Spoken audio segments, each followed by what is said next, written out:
답변을 할 수가 있죠? 적반하장 성매매업소 다닌 거. 안녕하세요. 양소영 변호사의 상담소 양담소에 오신 여러분을 환영합니다.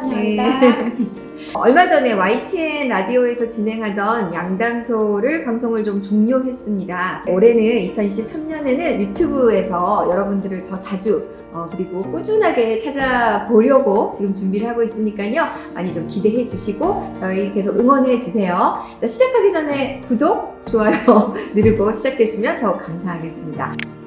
자, 오늘은요, 저희 든든한 동반자 안미연 변호사님 모셨습니다. 안녕하세요. 안미연 변호사입니다. 네, 아시죠? AI 변호사 안미연 변호사. 뭐든지 질문하면 답이 척척척척 나옵니다. 변호사님, 오늘 사연은 어때요? 또 안타까운 사연이 또 이렇게 도착을 했더라고요. 늘 말씀드린 얘기지만 현실이 이렇게 드라마, 영화보다도 더 리얼하고 더 이상한 얘기들, 다양한 얘기들이 많은지, 더 충격적인 얘기들이 많은지 늘상 느끼게 되는데요. 오늘 사연 한번 들어가 볼게요. 결혼 5년차 남편의 성매매업소 출입으로 이혼 6입니다. 벌써 화가 납니다. 벌써 화가 나. 결혼하자마자 임신을 했는데 아니 그때 처음 남편이 업소에 간 흔적을 보게 됐다는데요. 당시에는 증거가 확실하지 않아서 싸우기만 했는데 스트레스를 받아서 아이까지 유산을 했대요. 그러면은 지금 보니까 결혼하면서부터 문제군요. 그렇죠. 네. 그 후로도 두세 달에 한 번씩 남편이 업소에 간 사실을 알게 됐습니다. 몇 번은 증거가 확실해서 다시는 가지 않겠다는 각서도 썼습니다. 증거는 있는 것 같네요. 확실히. 하지만 이제 남편에게 신뢰도 깨지고 더 이상 사람으로 안 보이네요. 자기는 그렇게 행동하고 다니면서 저를 엄청 구속하고 내가 언제까지 미안하다고 해야 하나 화를 냅니다. 이런 걸 우리가 내자로 하면 내자요? 적반하장! 그거보다 좀 더 센 좀 표현이 센 나올 거. 줄 알았습니다. 약했나요? 네. 서로 몇 달째 서로 필요한 대화만 하고 있는데 이런 결혼 생활이 의미가 있을까요? 이거 충격적이네요. 이혼을 하자고 했더니 네. 자기 엄마 충격받는다고 엄마 돌아가시기 전까지는 이혼이 없다고. 엄마랑 결혼했나요? 그러니까 네, 이혼하려면 어떻게 준비해야 하나 이렇게 질문을 주셨습니다.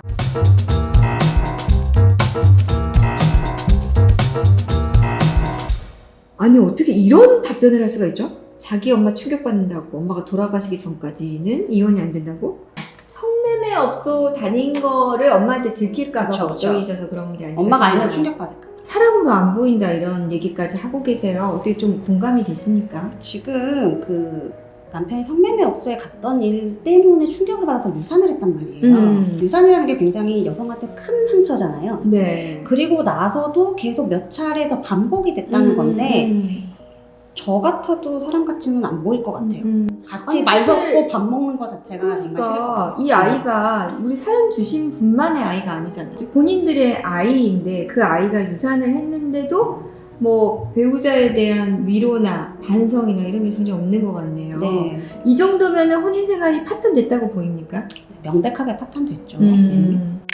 자, 이런 남편 이혼하면 어떻게 해야 될지 한번 구체적으로 얘기를 좀 나눠보겠습니다. 많이 받는 질문 중에 협의 이혼을 해야 되나요? 소송을 가야 되나요? 막 묻잖아요. 네. 자기 엄마 충격받는다고 엄마 돌아가시기 전까지 해야 된다고 답변하면은 뭐 어떻게 해야 될까요?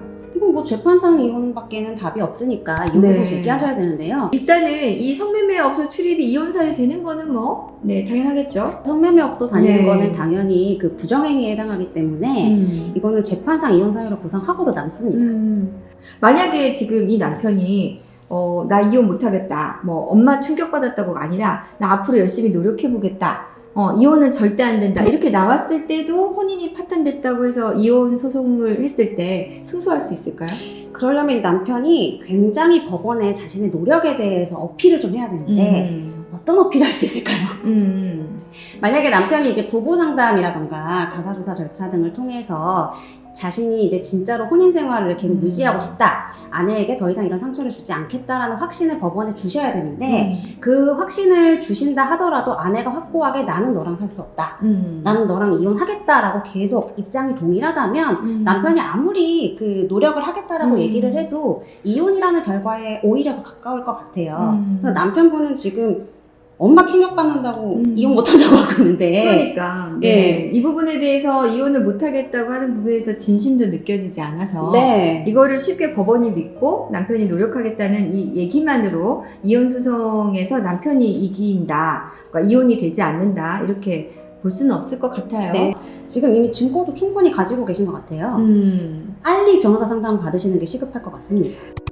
지금 증거로 보면 어떤 거가 있을까요? 일단은 업소에 간 흔적을 보게 됐다라고 했는데 뭐 거래 내역이라든가 아니면 현금 출금 내역 같은 게 이상해서 좀 걸렸을 수도 있고 아니면은 뭐 문자, 예약 네, 문자 이런 그런 거. 것들이 있을 수도 있고요. 네. 제일 중요한 각서가 여기 등장해 있잖아요. 네. 다시는 안 가겠다. 이 각서를 가지고서 이제 소송을 하시면 재판상 이혼까지는 큰 무리 없겠습니다. 근데 저는 이제 각서를 보니까 앞으로 안 가겠다 이렇게 각서를 쓰면 안 되죠. 그러니까 언제 갔었고 이거는 내가 잘못했고 그래서 다시는 그러지 않겠다까지 네. 들어가야 됩니다. 그렇게 사실관계가 잘 들어가야 이게 들어가게. 제대로 된 증거가 될 수 있고요. 그냥 앞으로 안 가겠다, 미안하다 이런 내용의 각서는 의미가 없습니다. 각서가 없으면 좀 애매해집니다. 각서가 없어도 뭐 다른 증거가 있을 것 같기는 한데 그러면 어떤 식으로 증거를 확보하는 것이 현명한 방법인지. 일단은 자백을 순순히 하지는 않을 텐데 대화를 좀 하시면서 뭐 이런 범행 사실을 자백할 수 있도록 좀 끌어내시는 게 필요하고요. 그리고 그 대화 내용은 무조건 녹음. 그리고 문자 메시지나 카카오톡 메시지나 이런 부분들도 절대 지우지 마시고요. 그리고 거래 내역 중에 수상한 게 있으면 아예 펴놓고 보여주세요. 그래야지 이제 말하는 과정에서 자기가 거짓말하면 그게 다 꼬여가지고 들키거든요. 이 거래 내역이나 이런 부분은 저희가 법원에 소송을 하게 되면 계좌 내역을 조회할 수 있어요. 그리고 이제 필요한 경우에 특히 이 사안처럼 카드 사용 내역이 의심된다는 부분에 대해서는 카드 사용 내역을 조회해달라고 신청을 하면 그를 통해서 이상한 카드 사용 내역, 업소나 뭐 이런 부분이 나타난다면 그렇게 해서도 입증은 하실 수 있지 않을까 그런 생각이 들고요. 저도 생각난 게 있는데 네. 거래 내역을 쭉 봤어요. 근데 남편이 이름 모를 여성들한테 이제 뭐 주기적으로 10만 원, 20만 원, 5만 원 이런 식으로 이제 이체를 한 내역들이 있었어요. 네. 근데 제가 또 그걸 보다가 그게 이제 법원에서 그 통장 거래 내역 조회해줄 때 찾았던 거거든요. 네. 근데 거기 보니까 출금한 시간대가 나와요. 그게 다 새벽 시간대인 거예요. 그 새벽 시간에 뭐 전혀 상관없는 네. 여성들에게 10만 원, 20만 원 그러면은 시간대나 여성이나 금액이 충분히 의심스럽죠. 충분히. 그래서 아예 내가 뭐 각서도 없어요, 녹음 파일도 없어요. 그러면 일단은 거래 내역 같은 거를 봐서 찾을 수도 있으니까 일단은 의심스러운 정황이 있으면 어떤 증거를 찾을 수 있는지, 난 소송을 할 수 있는지도 상담을 받아보시는 게 좋겠어요. 마지막으로 좀 말씀드리고 싶은 게 지금 업소에 간 시점 그리고 아이의 유산 시점 그리고 그 이후에 더 똑같다. 이게 이제 시간적으로 이 부분이 나타난다면 혼인 파탄이 되었다. 이 남편은 이 잘못을 되돌릴 수 없다.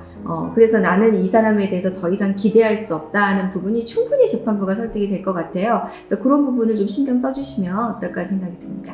그래도 마지막으로 좀 어떤 점을 주의해야 될지 조언을 해주시죠.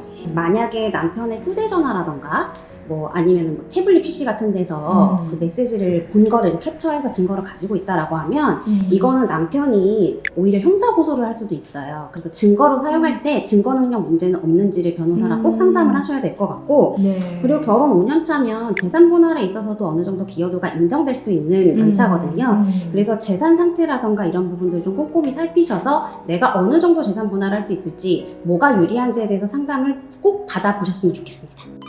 오늘 성매매 업소 출입을 하고 있는 남편 때문에 괴로워하신 분의 사연을 봤는데요.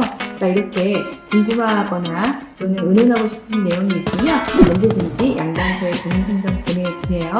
오늘 도움되셨다면 구독, 좋아요 부탁드릴게요. 부탁드릴게요.